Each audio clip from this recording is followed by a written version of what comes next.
नमस्कार, मी प्रतीक्षा. DNA मराठीमध्ये आपलं स्वागत. आम्ही मागासवर्गीय महार समाजातील असल्यामुळेच आमच्यावर जाणीवपूर्वक जातीय द्वेषातून खोटे गुन्हे दाखल केले जात आहेत, असा गंभीर आरोप शहरात वास्तव्यास असलेले व मुंबई येथे कार्यरत असलेले डेप्युटी GST कमिशनर विवेक प्रभाकर घोडके यांनी पत्रकार परिषदेत केला. घोडके यांनी सांगितलं की ते पत्नी व 2 मुलींसह कादंबरी नगरी 3 इस्कॉन मंदिराजवळ गावडेमाळा पाईपलाईन रोड अहिल्यानगर येथे मागील 16 वर्षांपासून वास्तव्यास आहे. काही वर्षांपूर्वी शेजारी राहायला आलेल्या एका वकील कुटुंबाकडे त्यांना सातत्याने त्रास दिला जात असल्याचा आरोप त्यांनी केला.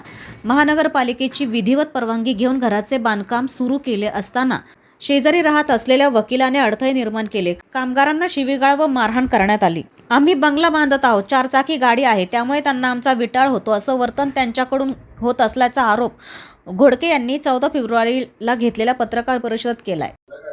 माझं नाव विवेक प्रभाकर घोडके. मी इथे कादंबरी नगरी 3 मध्ये पाईपलाईन रोड येथे माझ्या कुटुंबासहित माझी पत्नी आणि 2 मुली यांच्या सहित राहत आहे. गेल्या 16 वर्षापासून सदर परिसरात माझं वास्तव्य आहे.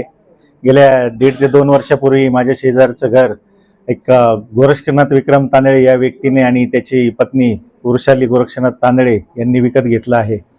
त्यांनी घर विकत घेतल्यानंतर माझ्या घराचं काही कारणाने मला दुरुस्ती करणं किंवा घराचं बांधकाम वाढवण्यासाठी मी काम चालू केले असता तेव्हापासनं सदर कुटुंबीय हे प्रचंडपणे एक जातीवादी शिवीगाळ करून आणि जातीवाचक शब्द उच्चारून आमच्या कुटुंबाला त्रास देण्यास सुरुवात केलेली आहे. तसेच बांधकाम होण्याचे प्रयत्न करण्यासाठी आणि ते पूर्णपणे माझ्या घराचं बांधकाम अजिबातच होऊ नये यासाठी वेळोवेळी इंजिनियरला धमक्या देणं, गरीब कामगारांना धमक्या देणं, मी कोर्टामध्ये वकील आहे अशा पद्धतीने धमकी देऊन मी तुमच्यावर खोटे गुन्हे दाखल करील, तुम्हाला गोळ्या घालील अशा पद्धतीने वेळोवेळी धमक्या देऊन त्यांना पिटाळण्याचा प्रयत्न केला. तसेच माझ्या स्वतःवर आणि माझ्या कुटुंबियांवर खोटे गुन्हे दाखल करण्याची धमकी यापूर्वीच अनेक वेळा दिलेली आहे. तसेच आम्हाला जीवे मारण्याची तसेच त्या परिसरातनं हाकलून देण्याची धमकी देखील वेळोवेळी देण्यात आलेली आहे. तसेच ही प्रकार वाढत असताना मी आणि माझ्या कुटुंबाने विशेष करून मी घरी नसताना माझ्या घरातील महिला म्हणजे माझी पत्नी आणि 2 मुली ह्या घरात एकट्याच असताना सदर व्यक्ती गोरक्षनाथ विक्रम तांदळे आणि त्याची पत्नी यांनी दरवाजावर येऊन गलिच्छ शिवीगाळ वगैरे केलेली आहे आणि महिलांना लज्जास्पद वागणूक म्हणजे लज्जा उत्पन्न होईल अशा पद्धतीचे शब्द उच्चारले आहेत आणि जातीवाचक शिवीगाळही केली आहे. त्यामुळे आम्ही त्यांच्यावर गेले 1.5 वर्षापूर्वी ॲट्रॉसिटीचा गुन्हा देखील दाखल केलेला आहे. परंतु हा ॲट्रॉसिटीचा गुन्हा दाखल केल्यानंतर सूड भावनेने वेळोवेळी आमच्यावर विशेष करून मी सर्व्हिसला मुंबई या ठिकाणी असताना सुद्धा आणि ते सदर गुन्ह्याची ठिकाण आणि तारीख त्यांनी ज्या सांगितलेल्या आहेत त्यावेळी सदर ठिकाणी मी उपस्थित नसताना सुद्धा माझं नाव गोवण्यात आलेलं आहे आणि मी घरातला माझा कर्ता एकुलता एक पुरुष असून माझं पूर्ण कुटुंब आणि हे माझ्यावर अवलंबून आहे. तर मला उद्ध्वस्त करून आणि माझ्या फॅमिलीचा कुटुंब म्हणजे त्यांचा कणा मोडून काढून आमचं पूर्ण कुटुंब उद्ध्वस्त करण्याचा हा प्रयत्न हे जातीवादी कुटुंब करत आहे. हा प्रयत्न करताना त्यांची 2 जे मुलं आहेत, एक मुलगी आहे 14 वर्षाची आणि एक मुलगा आहे 10 वर्षाचा, त्यांचा परिपूर्ण वापर करण्याचा प्रयत्न हे पती पत्नी नेहमीच करत असतात. त्यांना सांगून आम्हाला शिव्या देणं, त्यांना पोलीस स्टेशनला घेऊन त्यांना वेगवेगळे स्टेटमेंट द्यायला लावणं आणि आमच्या विरोधात बोलायला लावणं आणि त्यांचा उपयोग करून आमच्या विरोधात गुन्हे दाखल करण्यासाठी प्रयत्न करणं हे आत्तापर्यंत गेल्या 2 वर्षापासून चालू आहे.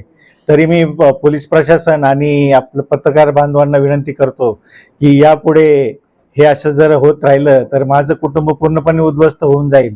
एक मागासवर्गीय समाजातील व्यक्ती स्वकष्टाने इथपर्यंत येतो, शासनात मोठा अधिकारी बनतो, हे काही मनोवादी वृत्तीच्या लोकांना सहन होत नाहीये आणि त्यातनंच हे कुटुंब आमच्यावर गेल्या 2 वर्षापासून प्रचंड अत्याचार करत आहेत. आमचं जगणं मुश्किल करून ठेवलेलं आहे.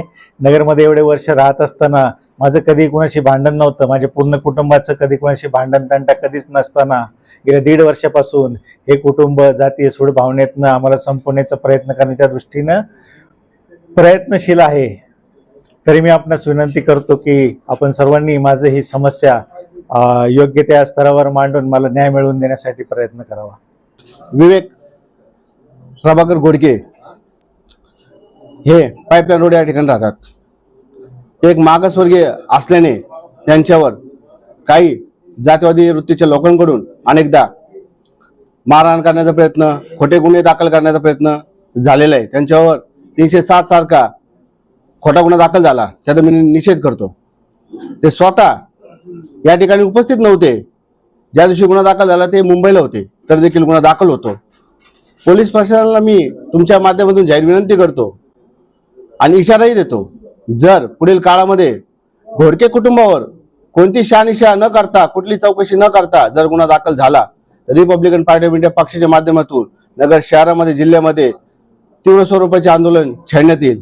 त्याबाबत मी स्वतः PI साहेब यांना भेटून निवेदन सुद्धा दिलेलं आहे। जर खोटा गुन्हा दाखल झाला तर आम्ही त्यांच्या दालनासमोर थेट आमरण उपोषण करणार आहोत।